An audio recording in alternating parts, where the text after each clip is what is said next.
திருநீர் விவகாரத்துல ஏன் திருமாவளவன் அவர்கள் திரும்ப திரும்ப இவ்வளவு விளக்கம் கொடுக்கிறாரு? இது யார சமாதானப்படுத்துற முயற்சியா பார்க்கப்படுது? 2026 தேர்தல விசிகா யாரோட சந்திக்க இருக்கு அப்படின்றத இந்த வீடியோல முழுசா பார்க்கலாம். Welcome to the grey. நான் உங்கள் மதுமிதா.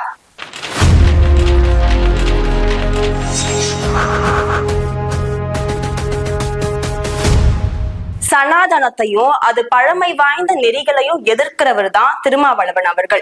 பல மேடைகள்ல ஓப்பனாவே பேசியிருப்பாரு. சனாதனத்தை கால் வச்சா அது அகல பாதாளத்துல கொண்டு போய் சேர்த்துடும் அப்படின்னு பேசினவர் திருமாவளவன் அவர்கள். இன்றைக்கு அந்த விபூதி விவகாரம் கொஞ்சம் அதிகமா பேசப்படுது. ஆனா இதுக்கு முன்னாடியே முருகர் தமிழ் கடவுளா அப்படின்னு கேட்டவர் தான் திருமாவளவன் அவர்கள். பிள்ளையாரும் முருகரும் ஒன்னா பிறந்தவங்க தானே, அண்ணன் தம்பியா இருக்கிறப்ப பிள்ளையார ஏன் தமிழ் கடவுள்னு சொல்ல மாட்டேங்கிறீங்க, முருகரை மட்டும் தமிழ் கடவுள்னு சொல்றீங்க, ரெண்டு பிள்ளையில ஒண்ணு இந்தி கடவுள் இன்னொன்னு தமிழ் கடவுளா அப்படின்னு பல கேள்விகளை கேட்டவரு இன்னைக்கு கோவில் கோவிலா போயிட்டு இருக்கிறாரு. திருப்பரங்குன்றம் முருகர் கோவில்ல திருமாவளவன் அவர்கள் நெத்தியில பட்டையும் கழுத்துல மாலையோட பார்க்கும்போது சாக்ஷாத் அந்த முருக பக்தர் மாதிரியே காட்சி தந்தாரு. அதனாலதான் மக்களும் அவர் கூட செல்ஃபி எடுக்கிறதுக்கு ரொம்ப ஆர்வம் காட்டினாங்கன்னு நினைக்கிறேன். அது கூட அவரு போனை வாங்கி அவரே கையால செல்ஃபி எல்லாம் எடுத்து கொடுத்திருக்காரு. மத்த செலிபிரிட்டி மாதிரி போனை வாங்கி புடிங்கி உடைக்காம விட்டாருன்னு நம்ம அவரை பாராட்டணும்.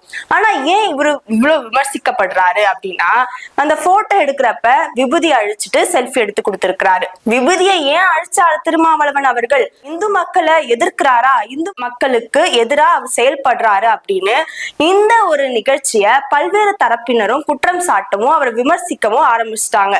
அவரே ரொம்ப ஃபீல் பண்ணிருப்பாருன்னு நினைக்கிறேன். ஏண்டாப்பா தெரியாதமா இந்த விபூதியை அழிச்சிட்டோம் அப்படின்ட்டு ரொம்ப ஃபீல் பண்ணிருப்பாரு.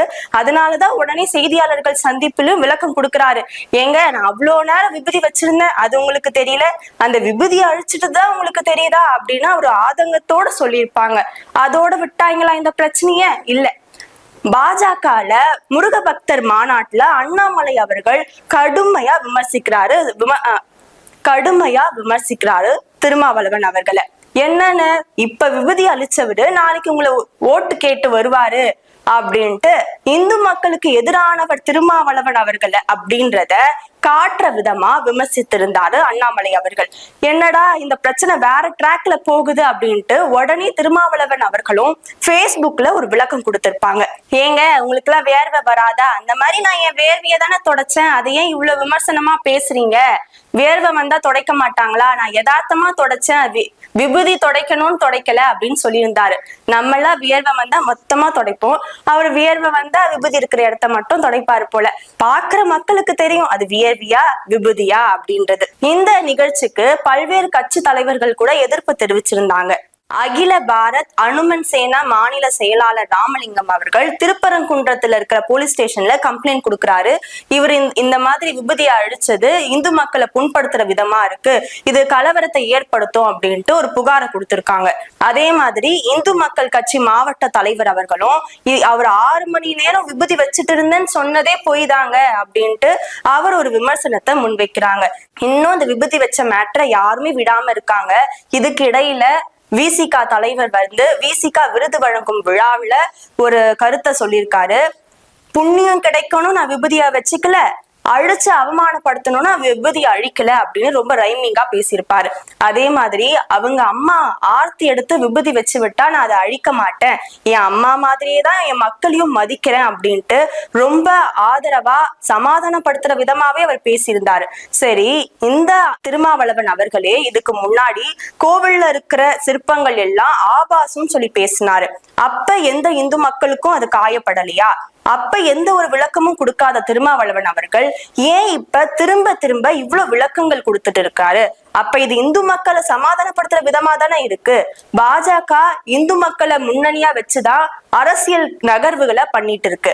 அப்ப எங்க இந்து மக்கள் ஓட்டு எல்லாம் பாஜகவுக்கு போயிடுமோ அப்படின்ற ஒரு அச்சத்துல அதை சமாளிக்கிற விதமா தான் இவர் இவ்வளவு விளக்கங்களை கொடுத்து நான் இந்து மக்களுக்கு எதிரானவை இல்லை அப்படின்னு ப்ரூவ் பண்றதுக்காக தான் இவ்வளவு பேசிட்டு இருக்காரு அப்படின்னு அரசியல் வட்டாரங்கள் பேசிட்டு இருக்கு. அது மட்டும் இல்லாம அதே நிகழ்வுல விசிகா தலைவர் அவர்கள் 234 தொகுதியிலும் நான் தனியா நின்னா எங்களுக்கு ஆதரவு இருக்கு அப்படின்னு சொல்லியிருக்காரு.